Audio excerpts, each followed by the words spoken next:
Allô gang. Split jerk. On a vu le push jerk ou power jerk, okay, qui était le jerk où on se repliait en dessous, on fléchissait pour descendre en dessous, mais toujours avec les pieds dans une position pour exécuter un squat. Un split jerk, c'est qu'on va vraiment splitter les jambes, une en avant, une en arrière, pour essayer de se glisser encore plus rapidement en dessous de la barre, puis essayer d'être plus stable. Okay? Ça a tendance à, si on le pratique bien, on a tendance habituellement à être plus rapide et capable de se glisser encore un peu plus bas de cette manière-là que si vous exécutez un jerk, c'est que vous allez descendre en squat, où ce que là, on pourrait être beaucoup plus instable, où ce qu'on a plus de chance de le lâcher. Fait que ça vaut la peine de pratiquer. Nous, ce qu'on va se concentrer là-dessus, ça va être beaucoup le jeu de jambes, justement. Parce que la base, le haut, fiez-vous à l'autre vidéo jerk, c'est encore droit, les abdos serrés. La technique du haut va être exactement la même. Fait que je vais baisser la caméra, puis on va travailler sur le jeu de pied.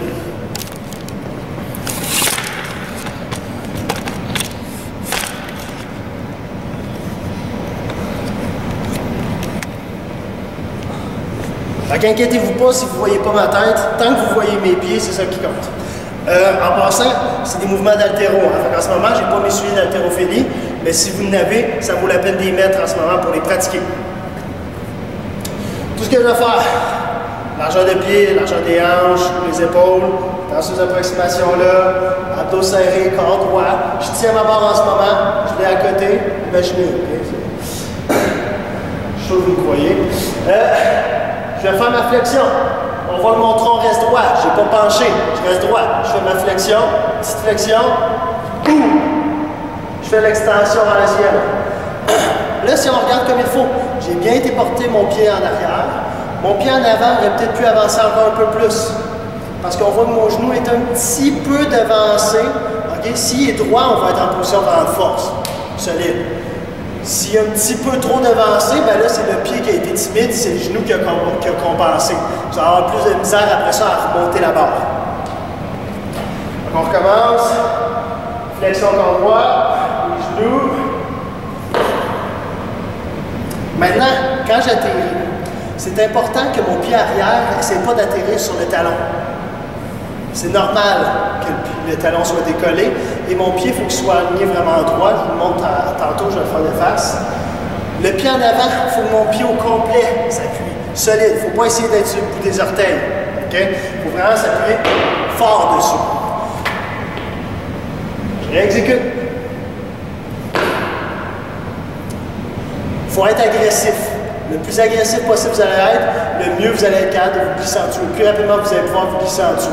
Quand je vais être agressif, je viens locker mon pied vers le sol. Et si je me mets vers l'avant, mon pied avant, si possible, essayez de l'orienter un peu vers l'intérieur. Il vient se locker vers l'intérieur. Parce qu'il est ouvert, on va appeler ça ouvert, ça a tendance à venir ouvrir les hanches et laisser liberté à perdre le contrôle. Si vous loquez, ça va être beaucoup plus dur. En arrière aussi, mon pied en ce moment regarde vers l'extérieur. Je veux le locker. Fait que lui aussi va venir pousser en dedans. Si j'exagère, je pousse en dedans celle-là, je pousse en dedans celle-là. Là, je l'ai exagéré. Vous voyez, je veux pousser mes orteils pour regarder vers l'intérieur, autant le pied arrière que le pied avant, pour être sûr de locker les hanches, pour pas qu'ils se déplacent. Je vais être plus stable, je vais être plus fort, je vais être plus fixe. Fait que quand on va exécuter le mouvement, je fais ma flexion. Il faut vraiment s'assurer de venir amener en dedans et l'autre aussi. S'ils sont alignés droit, c'est déjà bon. Là. Il faut vraiment avoir une intention de venir fermer vers l'intérieur pour locker cette position-là. Fort. Ensuite, quand vous allez ramener les pieds, si vous avez une bonne position, bien droit, les abdos serrés, corps droit, ça devrait être le pied avant qui recule d'un tiers de la distance et le pied arrière qui avance. Parce que c'est à peu près comme ça qu'ils se sont déplacés. Ils se sont splittés. Ma barre est bien lockée au-dessus de moi. Ceux qui vont avoir de la misère à ramener le pied avant en premier, c'est souvent parce que votre barre est déjà trop en avant. Vous n'êtes pas en position bien droite. La barre est un petit peu en avant et on la retient avec les épaules, on veut bien la locker, puis que le poids vient se répandre sur tout le tronc. Fait que dans ce temps-là, on essaie de corriger en redressant, en serrant les abdos. Je recule, j'avance mon pied, that's it. Vous venez de faire un split jerk. Pratiquez quand vous avez besoin de la distance. Si vous êtes comme ceci, puis vous en faites un timide, ça ne marchera pas. Okay? On veut vraiment avoir une bonne distance. Plus vous faites une distance, on l'a vu, regardez, je suis plus bas, là, on voit quasiment ma tête. Il faut faire une bonne distance pour glisser bien en dessous. Puis, vous êtes en position de force. Si j'ai bien ramené mes pieds, je suis fort en ce moment, je vais pouvoir supporter cette charge-là.